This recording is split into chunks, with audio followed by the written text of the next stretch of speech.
Welcome to Setting the Table, the Chefs of Best Fest. Today, I'm sitting down with Chef Joel Hassanali of the Salted Edge. His story starts in Trinidad and Tobago, shaped by those early flavors, by the kitchens he grew up around, and by the journey that carried him from the Caribbean to the United States. Chef Joel brings all of that onto the plate in a way that still feels deeply personal.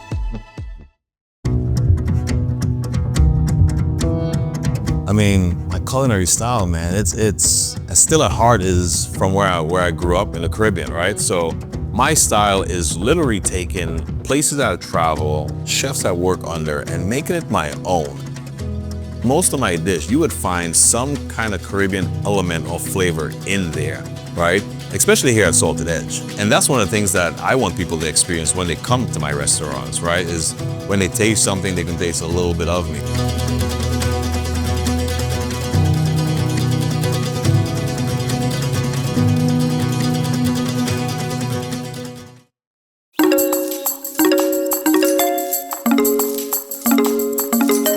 So name is Joel Hassanali and from Trinidad and Tobago originally. I mean, it was great, man. Trinidad and Tobago is just, it's life, you know? It's just growing up with my mom and dad and family there, learning our culture, right? Because a lot of people don't realize that Trinidad has this wide span of different cultures and ethnicity in Trinidad and Tobago.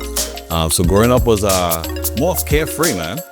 Man, food growing up in Trinidad, especially with my mom. So my mom and dad always cook. I mean, believe it or not, yeah, a lot of the things I do is with my mom, but my dad was the cook, right? You know, he's the one that, you know, with growing up in Trinidad, you don't need a special occasion to actually throw down and cook some food, right? So my mom, yeah, this is Monday night, so my mom is always in the kitchen, you know, cooking. My dad normally would cook on weekends, right? He would cook on weekends, curry goat, curry duck. My mom, she would normally cook supper.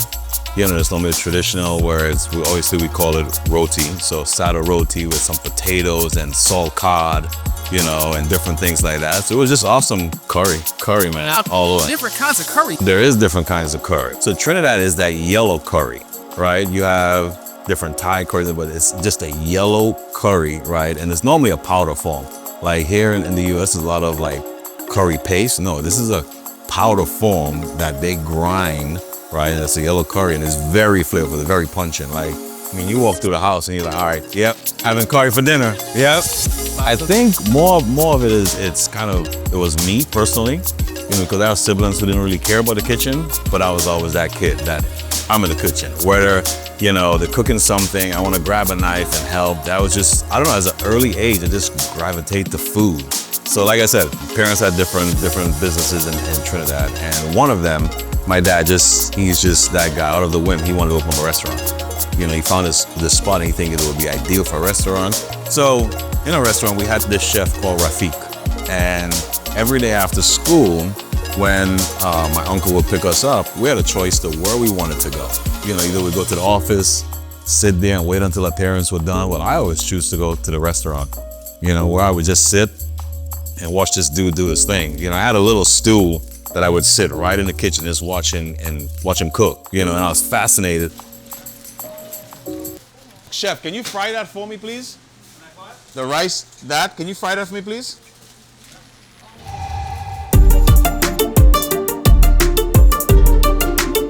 When I moved to the States, so I moved here at age 11.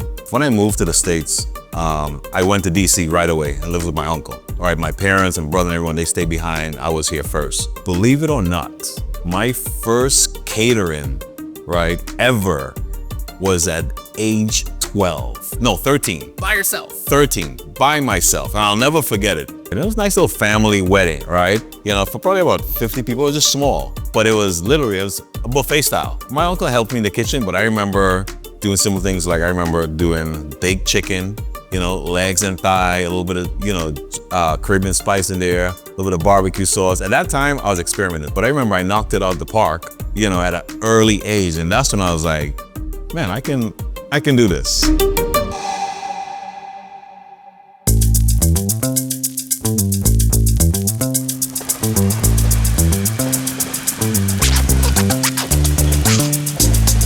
Year and a half later, my parents moved to the States and they went to New York. I finished my junior and senior in high school in New York.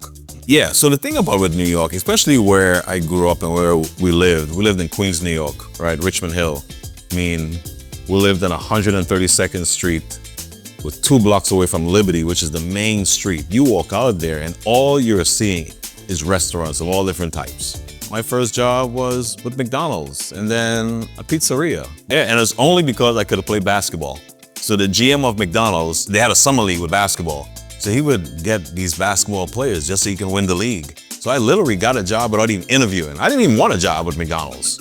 Went to Hofstra University, and because my brother was pushing me, he's like, oh, you don't want to cook. Even though my heart was telling me that's what I wanted, he's like, there's no money in that. You need to go study, business science or whatever. I think within the first 3 months, not even last a whole semester, I was like, this is not for me. I remember taking the Long Island Expressway train from Long Island all the way to Manhattan and went to registered culinary school. Came home and told my mom, this is what I want to do. Moving here to Omaha, this was 2014, right? My dad had just passed away and my mom, all her brothers and sisters were in Texas. And, I was like, Mom, you just need to move closer to the family. So, and I was like, if you move, I'll try to find a job. So when I interviewed with Crave, they will open up a Crave in Austin, Texas. So I interviewed for the job. They're like, we want you, but. And I was like, okay, what's the but? And it was like, well, we're gonna open 3 more in Crave. We want you to move to Omaha, Nebraska. All right, I'm gonna be straight honest. Omaha, Nebraska, no in my radar, never even heard. I was like, Omaha where? All I know about Omaha, Cornhuskers. Because I was a Florida State fan, and I think it was in 1997 or that championship in Miami, which I get to experience as a chef, was Florida State versus Nebraska. So that's all I know about the Cornhuskers. That was it. I was like, all right, I'll go.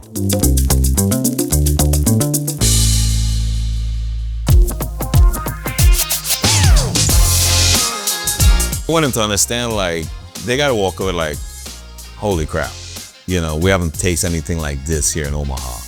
Well, 1, knowing that 1, I'm cooking with my heart, right?